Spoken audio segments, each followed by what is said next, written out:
ask you. I just wanted to ask you what you guys already know about biomimicry. Please feel free to drop some comments in the chat, and also if you have any questions. But for now, I would love to give the floor to Wouter, and looking forward to get inspired.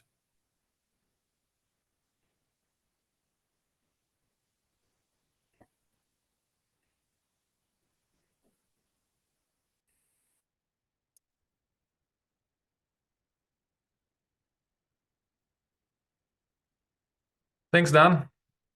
I'm not sure if people are responding in the chat to your question. If you're still responding, please keep on going. In the meantime, and for people that are just resting in this stage, I'd like to pose a new question, and that is, how do sharks save lives in hospitals? Please take a second to think about it, the possible relationship between this creature and applications in hospitals. And if you have any ideas, then please drop them in the chat.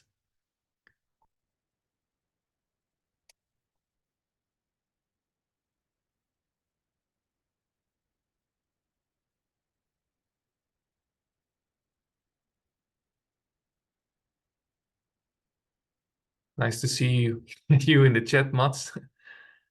I see some responses.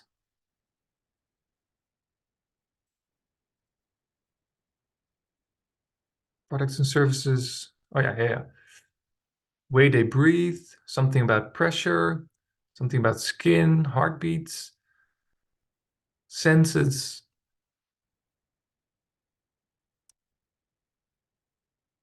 Blood.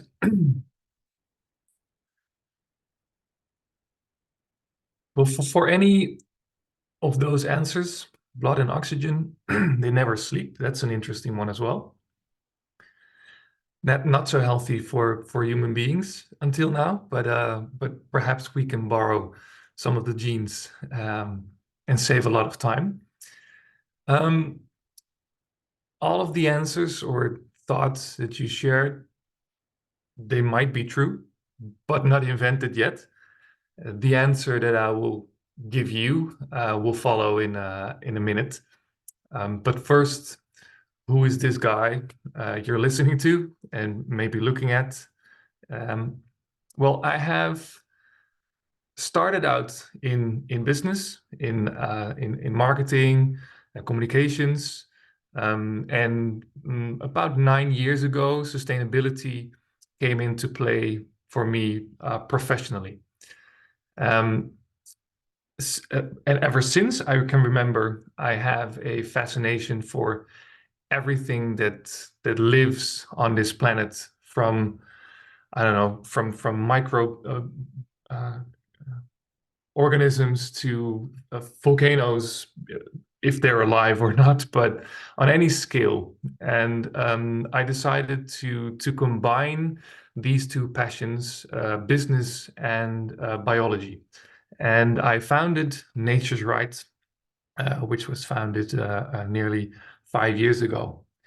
And ever since, I have been helping businesses to improve, to become more sustainable, or improve or innovate in another way, inspired by the natural world. And we can be proud of some clients that we've helped so far. These are some of them.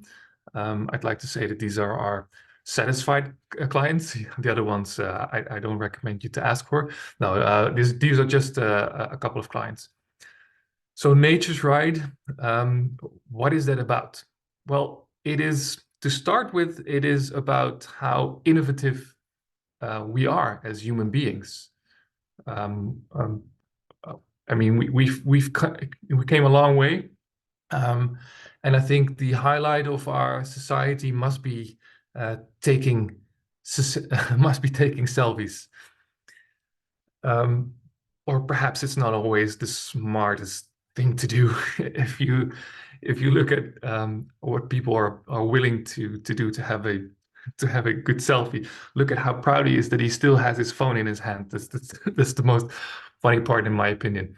But no, in all seriousness, yes, we are very innovative as people, as human beings. However, the way that we produce and consume and also organize leads to all kinds of huge problems in the world, related to our environment, to the ecology, but also to social issues. So, of course, we have social inequality, we have the climate crisis, biodiversity, loss of biodiversity, and so on.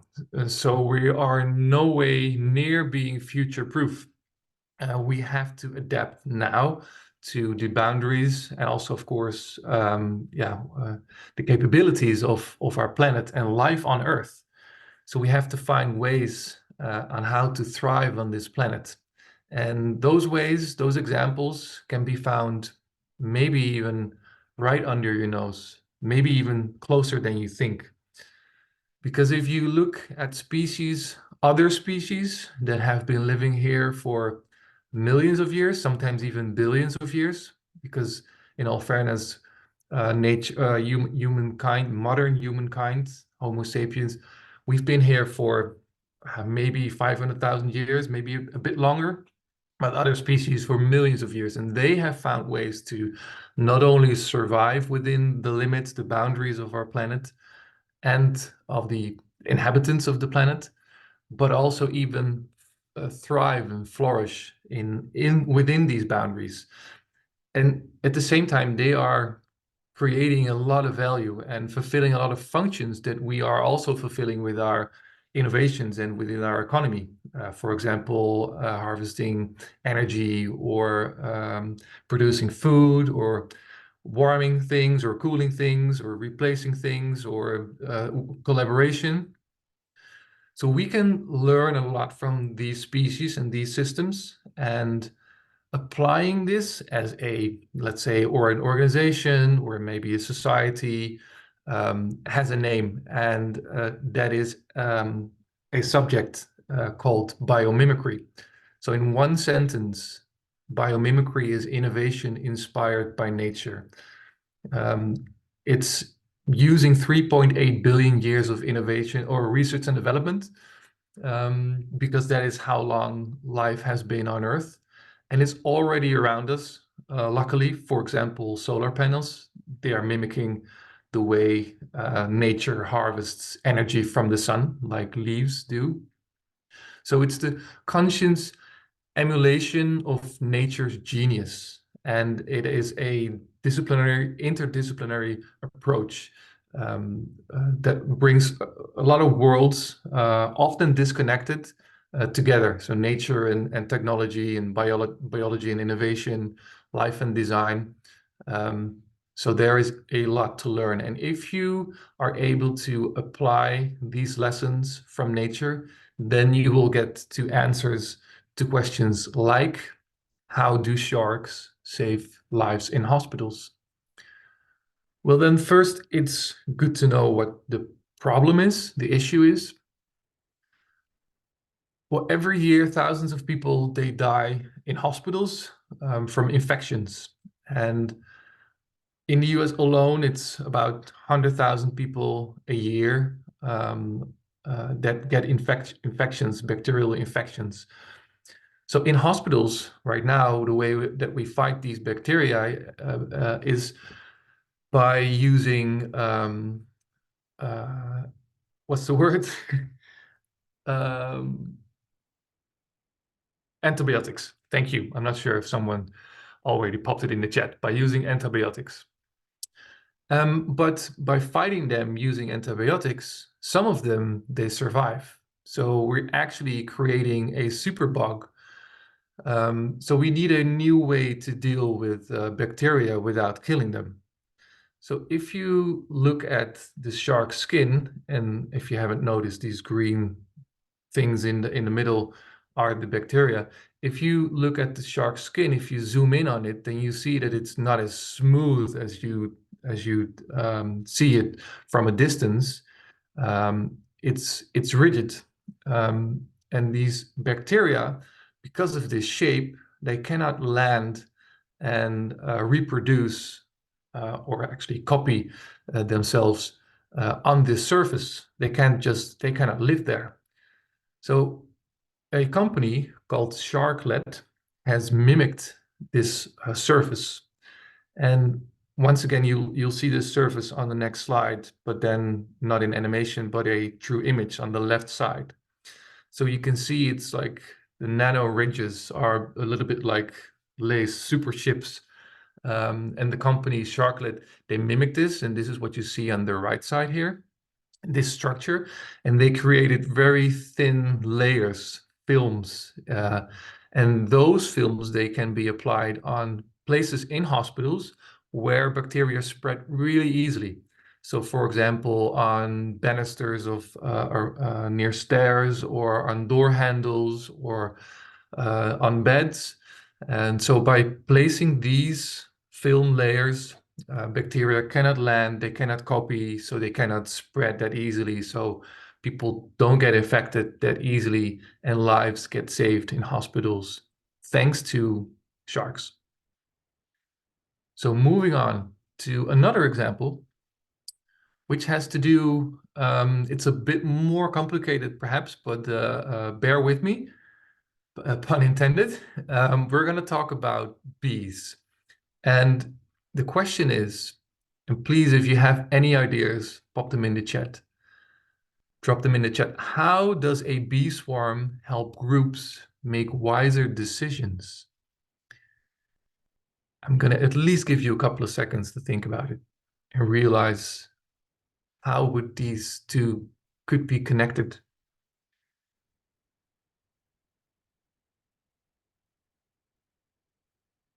Sound waves, Carolina, could be, yeah.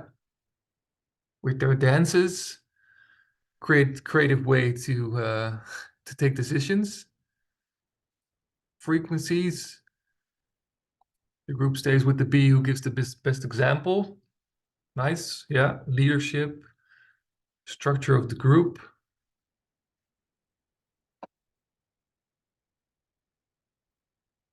Yeah, thanks, management. The way they fly.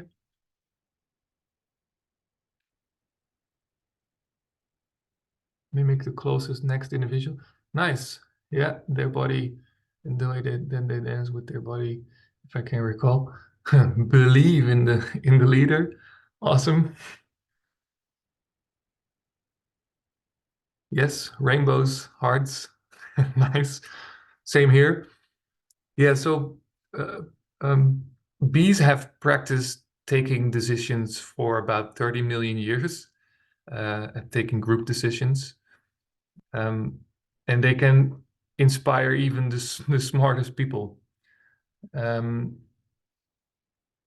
is a company that developed something that mimic the way bees take group decisions.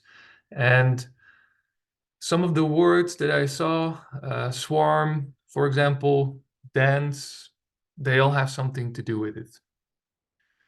So this company developed an artificial swarm intelligence, a hive mind in a group of people, let's say a brain of brains. Because we are smart, again, people are smart, but in groups, we don't always become wiser. We can get carried away.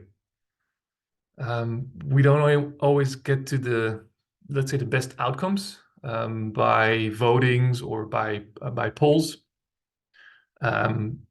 Mainly, or sometimes, because it lacks real-time feedback in the process. So if you take a look at honeybees, they have found ways to take very complex decisions, like when they move home. It's very interesting. So a honeybee society is about 40,000 individuals large, but you can really see that they don't operate as only as individuals in, let's say, a loose confederation. To overcome challenges like to find food and shelter, they really have to work together within a society as a cohesive unit. And even the queen bee, she doesn't give orders, by the way. She's only there to lay eggs. And I think the best example of this leaderless democracy is when they move home. It's a pretty complex decision because they have to take a lot of variables into account. What the temperature is, the right amount of exposure to wind, moisture, resources nearby like water and pollen. And even for a human brain, that is a pretty complex decision. And now, so if you come to think of it, how complex that is for a single bee, you'd be really surprised to know that they, in 80% of the time, they have successful, they are successful. So how does it work? Giving feedback. Well, yes, if you cannot communicate, then if you are a scout and you fly out and you have a potential new nest, new spot in sight, then how can you share this information? Yes, this is through a dance. This is a waggle dance, what they call. And a waggle dance, and let me just mute the sound here. A waggle dance contains three types of information. It contains the direction of where this potential spot is. It shares the distance, and it also the way that how enthusiastic they are, the movement, let's say the size of the movement shows how convinced they are of this spot. And at some point, a quorum is achieved and they all fly out. So because members of the group, they see, they get this recommendation and they fly out as well. They get back, they give more attention to this good spot. And then at some point, the quorum is achieved and then they fly out. So what this company did, they created, based on this natural swarm that also happens in schools of fish and flocks of birds, then they created an artificial swarm. And what you see here on the right side is not, let's say, the interface, but it's a visualization of the result. They've been able to create an interface that creates this networked groups, creates an artificial expert by combining opinions and providing them with feedback, and gives them the most optimal outcome for the entire group. And groups, they really optimize together their decision based on the feedback that they give. So this is how they create a brain of brains. And I think last week or something, we had the Oscars. Well, they run a test with the Oscars a couple of years ago, and they asked people, like random people, not experts, to predict the Oscars. So the average person in this study, they only had 3 of 15 Oscars correct. And then the researchers, they combined the data as a simple poll and taking the most popular answers for each category. And then they achieved like 7 of 15 correct. So that's already an improvement, of course. But when the group worked together as a swarm using this software, this platform called Unanimous AI, they predicted 11 out of 15 correct. That's 73%. And that's even better than the New York Times experts, which also wrote about the Oscars. They got 9 out of 15 correct. So this shows that many minds are clearly better than one. It's just a way of how to really work together as a cohesive unit and make wiser decisions as a group instead of just the one with the loudest voice, for example. Third example, how is caviar made from cardboard? Please let me know. And if you get this on your plate, would you like to taste it? All right, so if you think about this question, then you'll probably think, and also maybe nudged by these two pictures, cardboard to caviar. I don't see that working. That is because we as humans, and that is just how we are wired most of the times, it is because we think in a linear way, but that is not how nature works. So now I want to go on to talking about the linear to closed loop idea. The way we tend to use resources is we extract them, we turn them into short-life products, and then dispose of them. Nature works very differently. In ecosystems, the waste from one organism becomes the nutrient for something else in that system. And there are some examples of projects that have deliberately tried to mimic ecosystems. And one of my favorites is called the Cardboard to Caviar project by Graham Wiles. And in their area, they had quite a lot of shops and restaurants that were producing lots of food, cardboard and plastic waste that was ending up in landfill.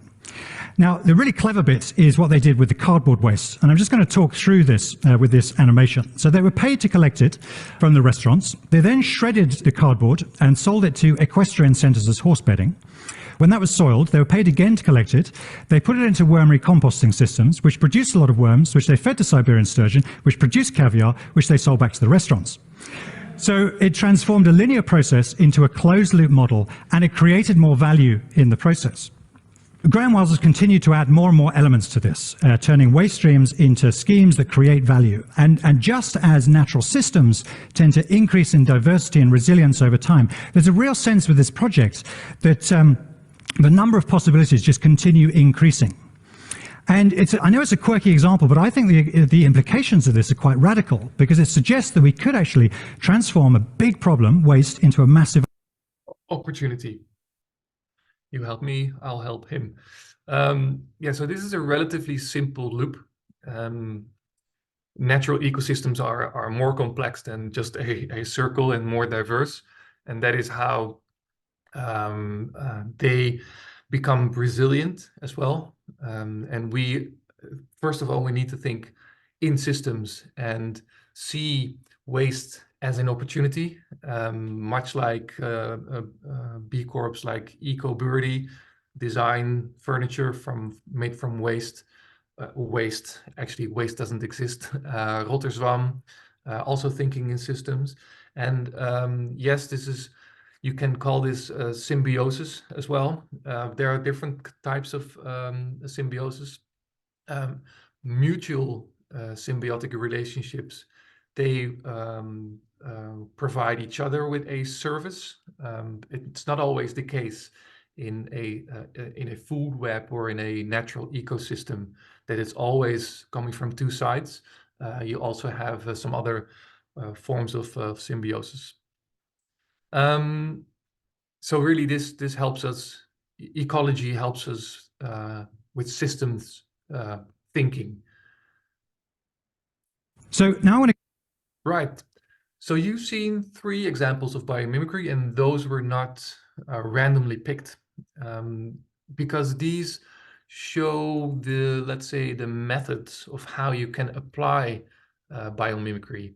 And the first method is, which was shown by the example of the shark, is in shapes and materials, mimicking shapes and materials from the natural world. So simply said, everything that you can touch. Sometimes you cannot see these materials or these shapes because it's so small, like these rigid nanostructure shark skin, but it's there.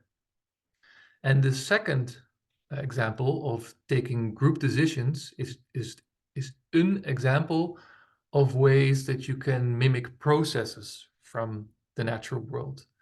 And a lot of things that you'll see in Agile and Scrum way of working is also based on how nature works. Short feedback loops and decision taking is not just one leader taking all the decisions. but self-steering and organizing teams. And the third way, and it's the most abstract way, but shown by this example, is the way that you can mimic systems in the natural world. System thinking and where to place interventions is really, the natural world is a really good example. Right, so then we've seen these examples, and we are really curious, which of these examples would you like to share with a colleague or someone at home? And if Puk can help me with, yes, thank you. So from these examples, which were examples basically representing the three ways that you can, what's happening with my screen here? Basically the three ways that you can practice biomimicry. And I'm happy to see that people are really picking up on the systems thinking and on the processes.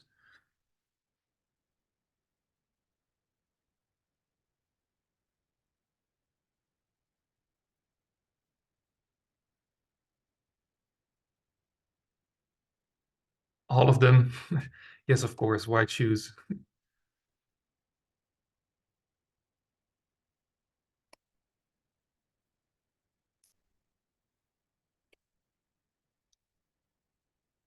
Great. So yes, half of you guys degree process, but I didn't say that if you're gonna share it with your colleague or at home, you'll also need to perform the dance, but maybe that was the reason that you chose it.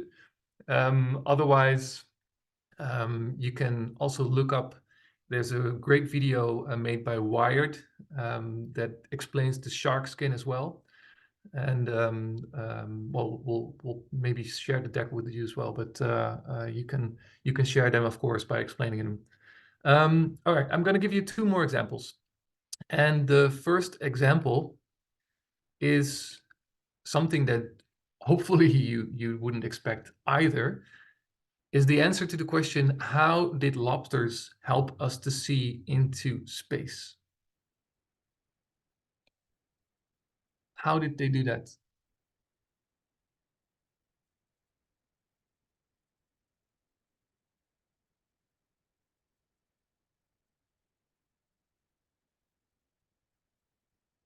Let me get someone to explain.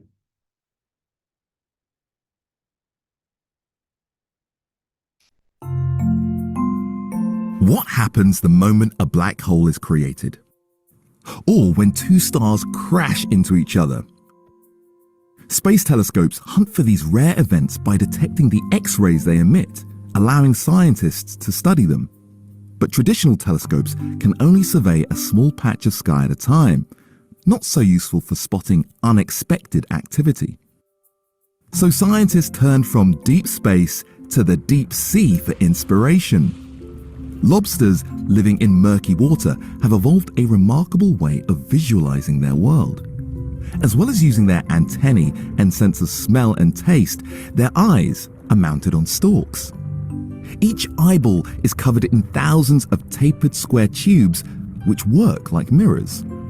They reflect light from almost any direction into the eye, intensifying the image the lobsters see. But crucially, it also gives them wide-angle vision, which helps them spot predators without even turning their heads. Scientists copied this to design new space telescopes covered in tiny tubes, which reflect X-rays to create an image. And because the tubes are arranged on a curve, they can pick up X-rays from all over the sky. Who would have thought lobsters could help us see into space?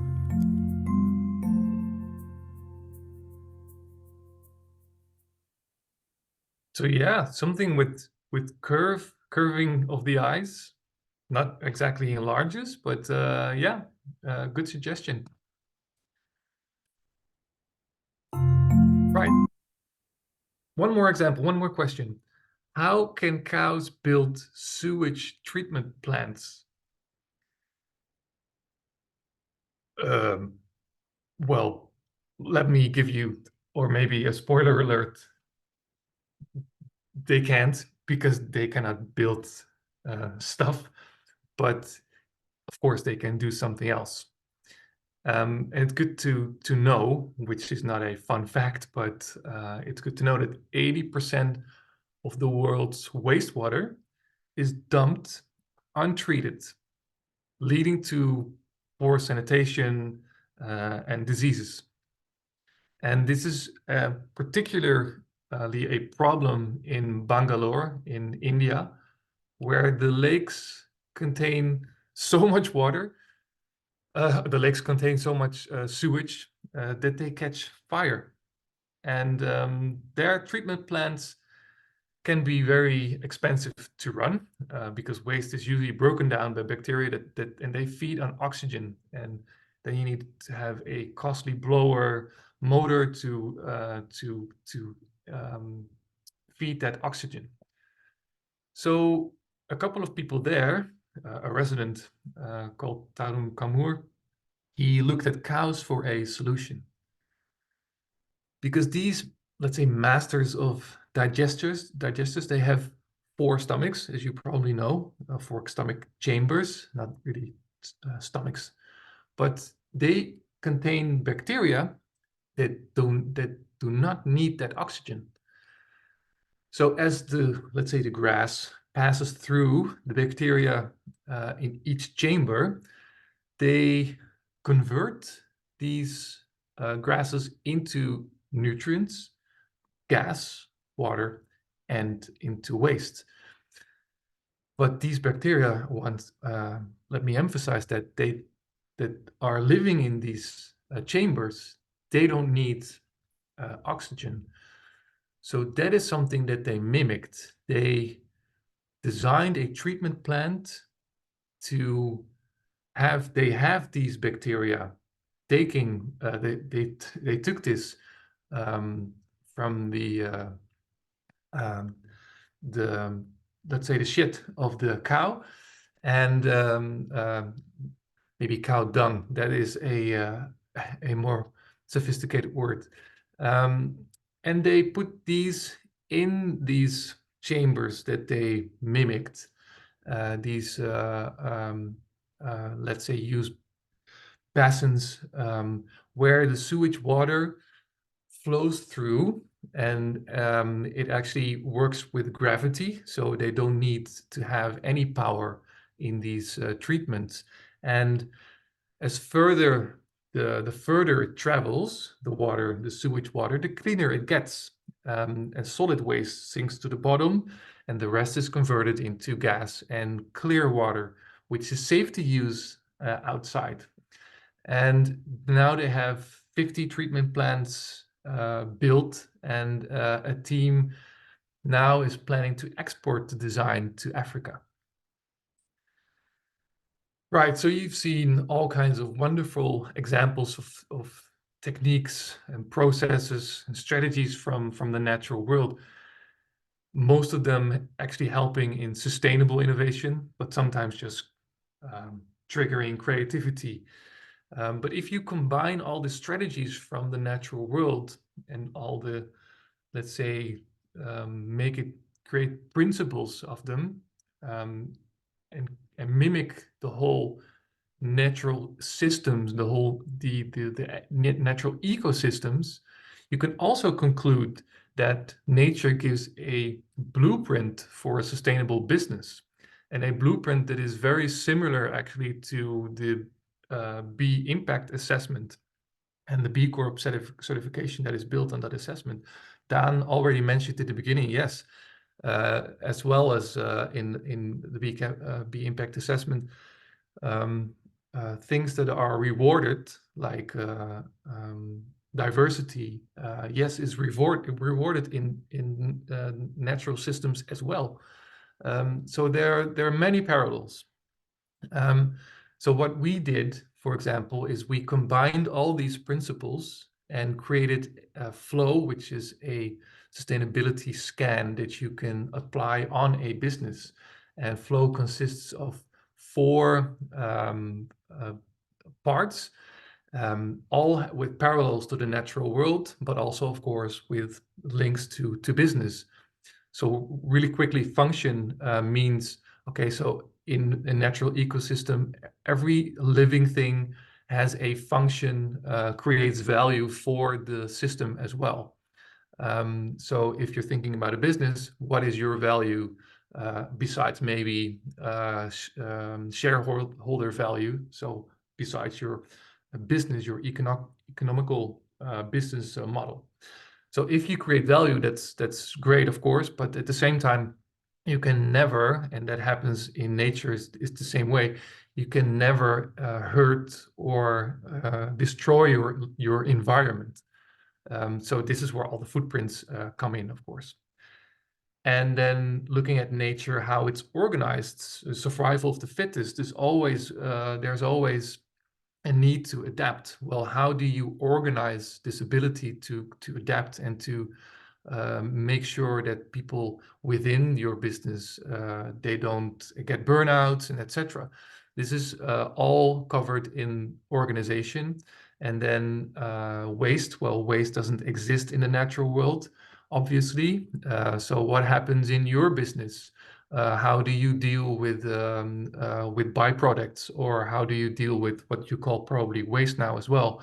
And you can think about tangible waste, but also intangible waste. For example, if you pitch a proposal to a client and the client doesn't respond that positive, then you can maybe reuse that proposal for another client. All kinds of possible parallels. So we strongly believe that achieving a B Corp certification is not only recognition of what an organization already does, but it can also serve as a catalyst for further positive change and growth. And therefore, with our broad knowledge of sustainability, we guide organizations in becoming B Corp certified, and also using the assessment as a compass. And another way to, of course, so this is mimicking systems, looking at how, what kind of principles nature gives you for a sustainable business, but you also can really solve issues, solve challenges, and that is by following the biomimicry design process. And the design process is a spiral, and you start, of course, in a design spiral. It's much like design thinking, but then with a supplement, with defining your challenge. And then if you have your challenge, you need to biologize it. And that means that you need to find a bridge between your design question and strategies and in nature. And this is a very fascinating thing to do. I will give an example how this works. If you have a question that you can pose to a biologist, then you can open. Oh yeah, right. Let me explain that a little bit better. So biologize means that you need to find this function that your design needs to perform, and a function in nature where you can get inspiration from. So it's a way of translating it. So if, for example, you want to have a new light bulb that doesn't exist in nature, but how does nature illuminate? That could be a good question. So every time the bridge is to find a how does nature question.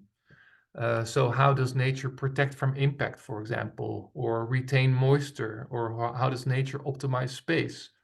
So, for example, if you're looking for a new package design, which is also more sustainable, but if you're more into processes, then you can think of how does nature send signals, or how does nature process signals, or how does nature adapt?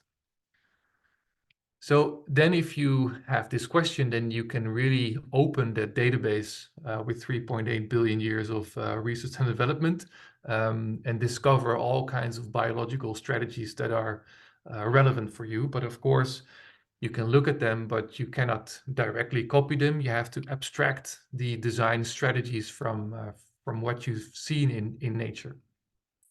And then if you have these design strategies, you can start a brainstorm and come up with new ideas, and then evaluate, of course, if it really helps, if it really follows, if it really is a solution to your design question. So let me explain it a little bit better with an example. So if your design question is how might we prevent burnouts in a rapidly expanding company? Well, that is not a question that you can ask to a biologist, because he or she will say, we don't have expanding companies and we don't really know burnouts in the natural world. So you need to find that bridge. So what could be a bridge? Well, something like exhaustion, that is something that does occur in the natural world.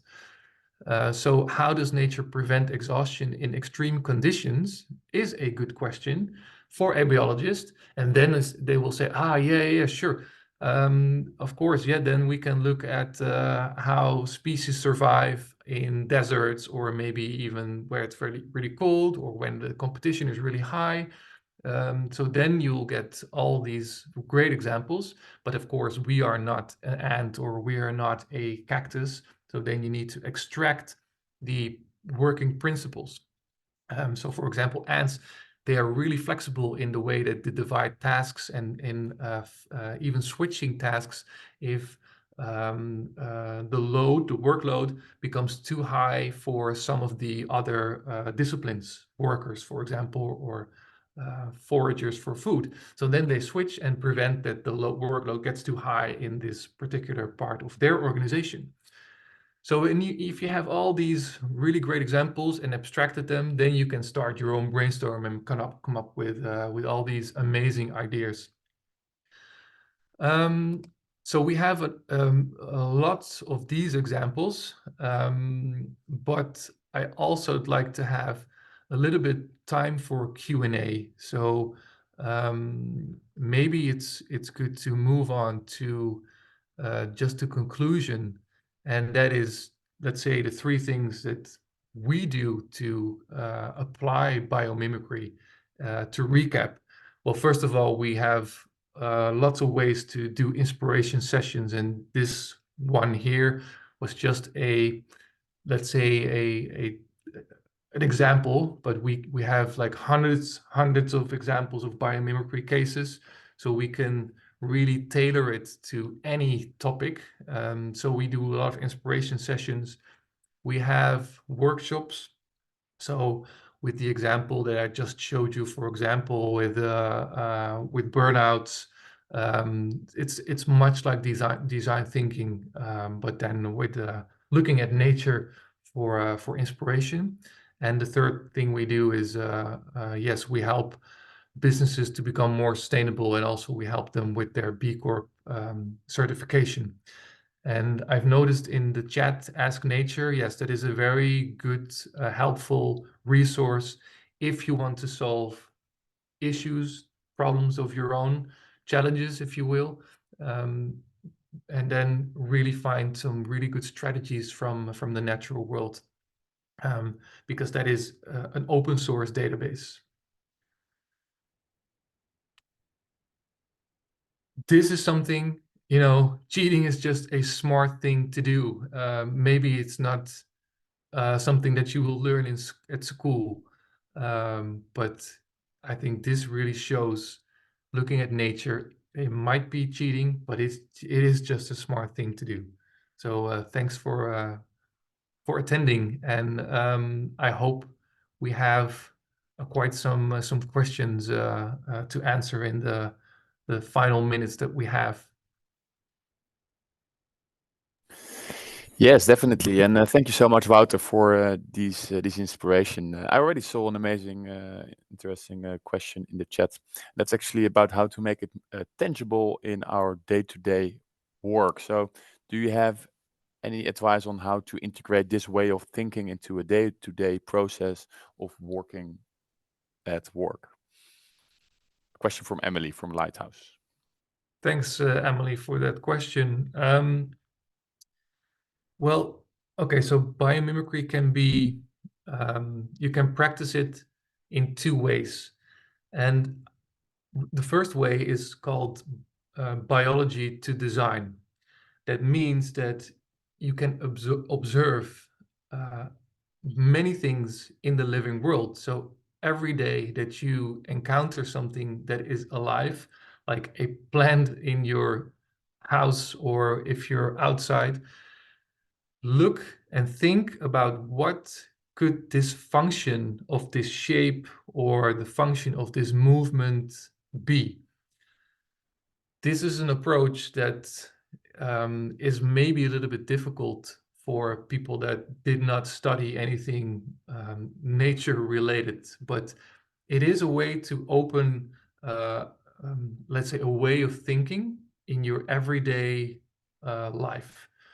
Just think every time, why is this shaped like this? Why is it moving like that?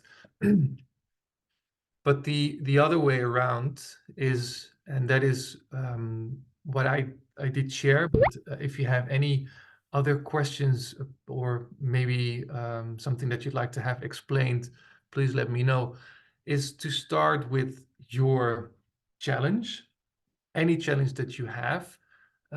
It might be related to, I'm not sure in which industry you work, but it might be related to, for example, so since I have a background in marketing and communications, if you have a question like, that is one of the cases that we also did. Where was it? Because I also have it here. So maybe how might we take, or how might we make the benefits of refurbished smartphones become more attractive? That could be a question that you work on. Then please look at or ask nature, or at let's say, it seems really complicated, but this is a taxonomy with all kinds of functions that occur in nature, but also occur in our natural world. So coming back to the question of, okay, how can you present something as attractive? Well, seduction or convincing also happens in the natural world. You just need to find that bridge. So, for example, get inspiration from these overviews and taxonomies of, so what kind of functions are there in the natural world that we can learn from? And I hope that these two approaches help you a little bit more in the way that you can use it or apply it in your day-to-day business. Great, thanks, Wouter.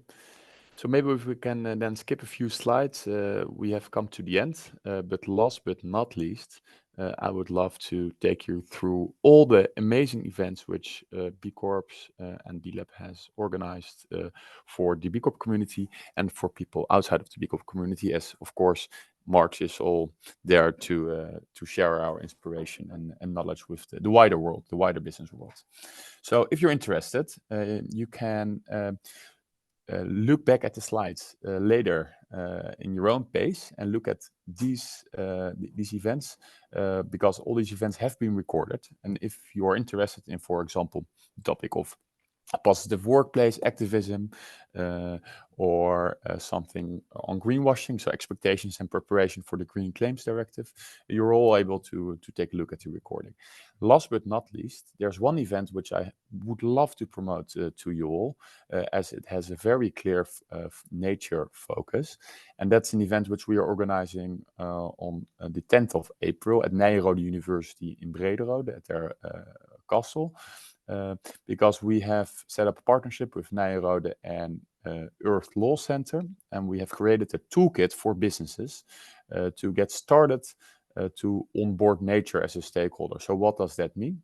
I hear you say and think that means that there are amazing examples out there of companies which have taken nature on the board. So there's nature as a proxy in the boardroom, or there are companies which have announced that Mother Nature is their CEO, like B Corp's Willycroft and Blight. And there are many more inspiring examples, and we would love to share those examples with you at the event. And we are going to launch a toolkit, an online platform for you to get started yourself in case you're interested. So hope to see you on April 10th at Nijrode. More information will follow in the newsletter. Last but not least, of course, going to the next slide. Yeah, there's the question to maybe share your feedback. If you have any, feel free to scan the QR code and let us know how to improve next time, or what kind of topics you would love to see back next B Corp month for your inspiration. So thank you all for being there. Thank you mostly also to Wouter, our Nature's Right and biomimicry expert. And we would love to see you again. Keep up the great work. Bye-bye. Thanks. Bye-bye.